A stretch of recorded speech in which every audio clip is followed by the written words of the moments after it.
नमस्कार साथियों, मेरा नाम योगेश द्विवेदी है और मैं Madhya Bharat consortium of power producer company जो कि एफपीओस का एक स्टेट फेडरेशन है उसमें एज ए सीईओ काम करता हूँ। हम लोग मध्य प्रदेश और छत्तीसगढ़ में 210 एफपीओस के साथ अभी काम कर रहे हैं। साथियों, आज मैं आपके सामने NCDEX national commodity exchange and derivative limited के बारे में थोड़ा बात करना चाहूँगा और आपको ये बताना चाहूँगा कि किस तरह ये हमारे एफपीओस के लिए, हमारे किसानों के लिए महत्वपूर्ण है। साथियों, एनसीडीएक्स जो है एक प्लेटफॉर्म है जिसके माध्यम से बायर और सेलर जो है वो आपस में मिलते हैं और उससे आप अपने जो उत्पाद है, जो प्रोड्यूस है, वो आप एक बड़े बायर तक उसके माध्यम से पहुंच सकते हैं। सामान्यतः ये बायर जरूरी नहीं कि आपको आंखों के सामने आपको दिखेंगे, लेकिन ये रिलायबल है। यहाँ पे आपको आपका जो है पेमेंट है वो उसमें कोई जोखिम नहीं होता है क्योंकि ये पूरा एक गवर्नमेंट का एक सिस्टम है, उसके थ्रू गवर्न होता है, आरबीआई के नॉर्म्स हैं और उसके माध्यम से ये चलता है। तो सरकार का इस पर पूरी तरह से सरकार की निगरानी में काम करता है, इसलिए पूरी तरह सुरक्षित है और हमारे किसानों को और हमारे एफपीओस के लिए काफ़ी ये यूजफुल हो सकता है।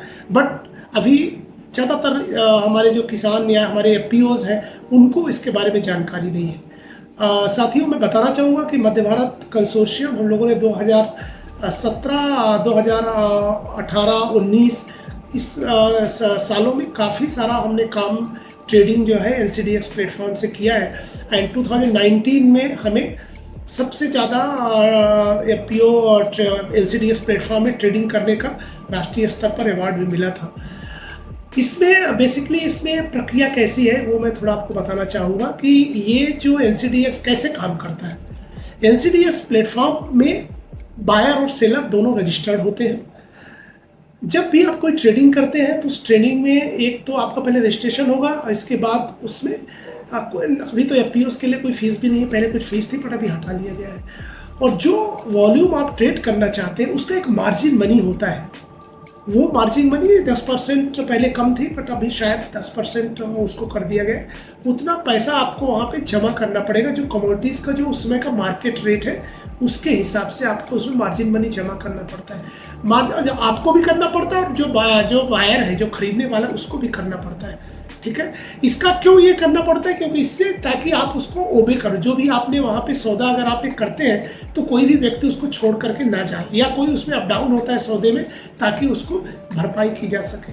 तो अब हम को अगर इसको बेचना है तो क्या करेंगे? हम लोग जो कि अगला रजिस्टर्ड है तो हमें कोई इसमें क्या होता है कि एक एजेंट बेसिकली होते हैं जो कि मार्केटिंग का, जैसे आपको ब्रोकर जिसको आप बोलते हैं, शेयर मार्केट में इसको ब्रोकर कहा जाता है, इस तरह के ब्रोकर एजेंसीज होती हैं जो इसके बीच में होती हैं और इस पूरी काम को कराने में उनकी भूमिका होती है।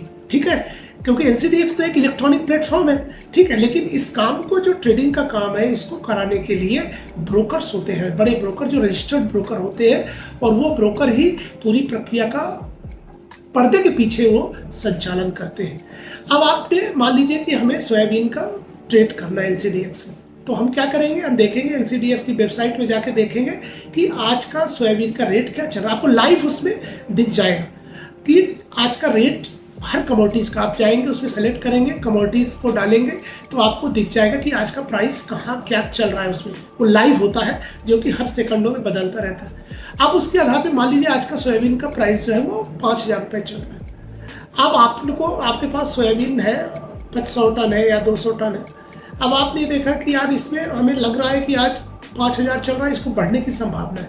तो आपने क्या किया कि आपके पास जो सोयाबीन है आपने उसको 5200 रुपये 5200 पर कुंटल में आपने उसमें टन में चूंकि सौदा होते हैं तो आपने मान लीजिए आपके पास 100 टन है तो आपने 5 टन का सौदा 5200 में कर दिया, मतलब 200 रुपये ज़्यादा पे आप कर दिया।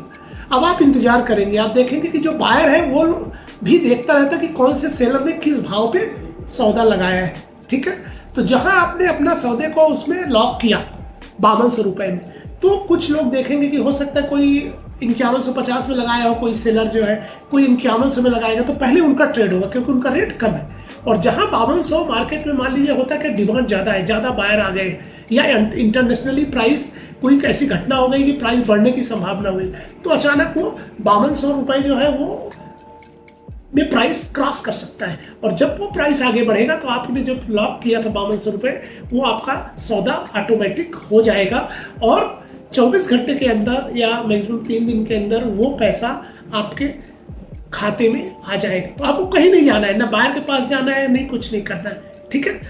अब इसमें देखिए, इसमें क्या होता है कि जब ये सौदा हो जाता है तो इसमें अभी जो मैं बात कर रहा था सौदा, इसमें एक पॉइंट ये है कि अगर आपने 2 ऑप्शन है उसमें, एक तो डिलीवरी का ऑप्शन है और दूसरा ये होता है कि आपको डिलीवरी नहीं करना है फिजिकल, आप सौदा इसके बाद भी ट्रेड कर सकते हैं। तो उसके तरीके ये है कि मान लीजिए आपने बोला 5200 रुपये में आपने मटेरियल को वहाँ पे बेचना चाहते थे, लेकिन रियल में आपके पास माल नहीं है। यद्यपि टेक्निकली आपके पास माल होना चाहिए, पर मान लीजिए कि आपके पास माल ही कम है, तो क्या कर सकते हैं आप? क्या करेंगे कि जो आपने सौदा 5200 लेके किया है और मान लीजिए प्राइस 5200 बढ़ रहा है, तो आप क्या करोगे कि आपको, अगर आपके पास माल नहीं है और प्राइस आपने 5100 रुपये वाले को भी आप सौदा, अगर रेट उसमें 5100 चल रहा है, तो आप क्या करोगे 5100 वाले को आप खरीद लोगे। तो आपने बेचने के लिए वहां पे सौदा किया है, लेकिन आपने यहाँ से खरीद लिया 5100 का। मतलब क्या हुआ कि आपका पास स्टॉक क्रिएट हो गया, उसमें आपको उसका जो मार्जिन मनी का पॉइंट है वो आपको देना पड़ता है।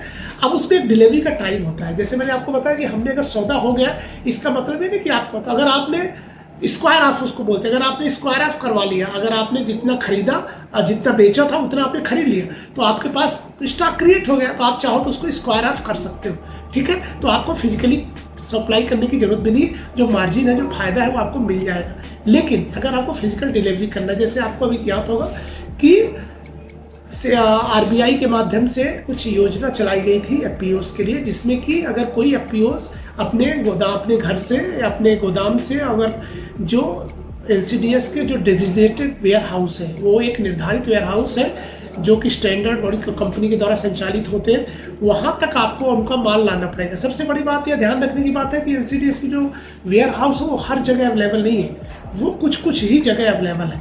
तो जहाँ पे भी है वहाँ पे आपको पता लगाना पड़ेगा और वहाँ अपना माल लेके जाना पड़ेगा। ये भी ध्यान रखना होगा कि एनसीडीएक्स में कोई क्वालिटी स्पेसिफिकेशन होता है, जैसे मान लीजिए 10-2-2 मतलब 10% मॉइस्चर, 2% उसमें मिट्टी रहेगा और उसमें कटे दाने जो है 10%। तो आपको ये नाम्स मेंटेन करने पड़ेगा। अगर आपने गाड़ी यहाँ से ले गए और वहाँ पे अगर आपका पैरामीटर में क्वालिटी अगर आप अच्छी नहीं है, तो वो आपके माल को एक्सेप्ट करने से मना कर सकते हैं, ठीक है। तो आपका नुकसान होगा क्योंकि आपका आने जाने का भाड़ा लग जाएगा, लोडिंग का खर्चा बढ़ेगा। तो आपको क्या करना है, एनसीडीएक्स ले जाने के पहले आप एक पहले सैंपल आप भेज करके अपने मटेरियल को टेस्ट करवा लें, ताकि वो जोखिम जो है रिजेक्ट होने की ना रहे। और अगर आपको लगता है कि हाँ वो माल जो है पास है, तो फिर आप उस गाड़ी को वहाँ पे भेजें, ठीक है। अब आपने अपनी गाड़ी अगर भेजा और गाड़ी पास हो गई, पास होने का मतलब नहीं है कि वो जितना पैसा आपने सौदा किया 5200 का या 5500 का आपको मिल जाएगा। उसमें अगर आपने मॉइस्चर 10% है और आपने 11% का भेजा है, तो उनकी एक लिमिट है कि 11 तक वो एक्सेप्ट कर सकते हैं, 12 के ऊपर होगा तो एक्सेप्ट नहीं करेंगे। मैं उदाहरण दे रहा हूँ इसलिए।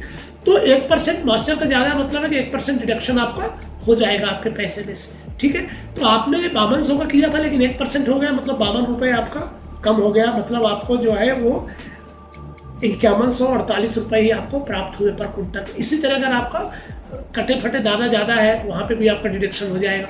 तो जो आपका डिडक्शन है, इसको डिडक्शन होने से आपका जो सोचा था आपने वो शायद नहीं मिलेगा, ठीक है। लेकिन अभी नाबार्ड के माध्यम से भी कुछ इस तरह की बातें अभी हो रही है और शायद आपके सामने आएगा कि एफपीओस को ट्रेड करने के लिए कुछ फैसिलिटीज़ जो है, जो बेसिकली जो आरबीआई के माध्यम से दी गई थी, वो नाबार्ड भी हो सकता है कि वो अपने एफपीओस के लिए प्रोवाइड कराएं, जिसमें क्या क्या सुविधाएं मिलेगी कि आपको ग्रेडिंग कराने की सुविधा, परिवहन कराने की सुविधा और गनी बैग की सुविधा, और वही मंडी टैक्स की बात भी हो रही है कि मंडी टैक्स भी दिया है। अगर ये सुविधाएं मिल जाती है तो आपको एनसीडीएक्स से काम करना काफ़ी आसान हो जाएगा। अभी साथियों कुछ चूँकि प्राइस आईसीड के बढ़ रहे थे, भारत सरकार ने आईसीड और व्हीट के ऊपर अभी बैन लगाया हुआ है, पर हमें आशा है कि वो जल्दी वो बैन खुलेगा और ताकि हमारे एफपीओज, हमारे किसान भी इस तरह के इलेक्ट्रॉनिक प्लेटफॉर्म का जो है वो फायदा ले सके। इसकी सबसे बड़ी बात यह है कि हिंदुस्तान के किसी कोने बैठा हुआ बायर कहीं से भी वो आपका माल खरीद सकता है और आपको एक बड़ा बाजार जो है, एक बड़ा जो है एक हॉरिजन बाजार का एक